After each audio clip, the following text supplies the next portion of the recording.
சில நாட்களுக்கு முன்னாடி யுனிவர்சிட்டி ஆஃப் சவுத்தர்ன் கலிஃபோர்னியாவில் இருக்கிற சயின்டிஸ்ட்லாம் ஒரு ரிசர்ச் மூலமாக ஒரு விஷயத்தை சொல்லியிருக்கிறாங்க. என்னென்னு பார்த்தோம்னா, பூமியினுடைய மேற்பரப்பு இருக்கு இல்லையா, அதை விடவும் பூமியினுடைய உட்புறம் வந்து ரொம்ப ரொம்ப மெதுவாக சுழல்றதாக கலிஃபோர்னியா பல்கலைக்கழக ஆராய்ச்சியாளர்கள் வந்து ஒரு விஷயத்த சொல்லியிருக்கிறாங்க. அவங்க சொல்கிறதன் அடிப்படையில் நம்ம பார்க்கும்போது நம்மளுடைய பூமி அதனுடைய சுழற்சி வேகத்தை வந்து குறைச்சிக்கிட்டு வர்றதா தானே அர்த்தம். ஸோ இப்படி குறைச்சிட்டு வரனால என்ன மாதிரியான பாதிப்புகள் ஏற்படும்னு தெரியுமா?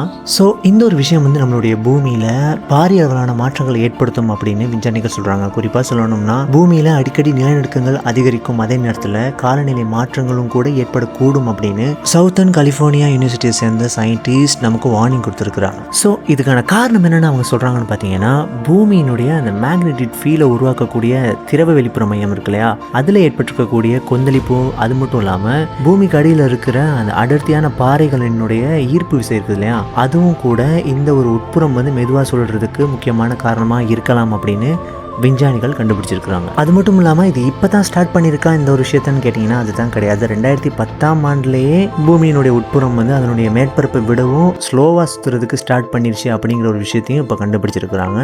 கிட்டத்தட்ட பூமிக்கு கீழே 4800 கிலோமீட்டர் ஆழத்தில் வந்து அதிக வெப்பம், அது மட்டும் இல்லாமல் அதிகப்படியான அடர்த்தி நிறைஞ்ச இரும்பு, அது மட்டும் இல்லாமல் நிக்கல் கலந்த ஒரு கோலம் வந்து சுழன்றுக்கிட்டு தான் இருக்குது இல்லையா. ஸோ பூமியில் இப்போ ஏற்பட்டிருக்கிற இந்த ஒரு மாற்றத்தினால இந்த மாதிரியான விஷயங்களில் பாதிப்புகள் ஏற்படலாம் அப்படிங்கிறதையும் ஆய்வு மூலமாக தெரிய வந்திருக்குது.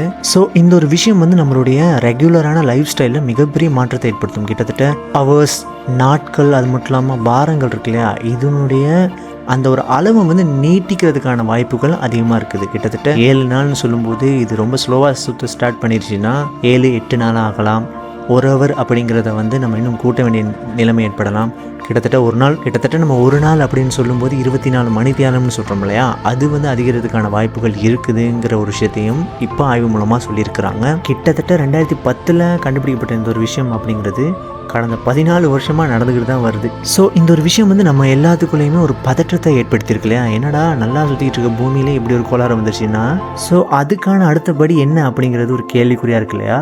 ஸோ வெயிட் பண்ணி தான் பார்க்கணும். இதுக்கான அடுத்த ஸ்டெப்ஸ் என்ன நடக்க போகுது அப்படிங்கிறதையும் நம்ம வெயிட் பண்ணி தான் பார்க்கணும்.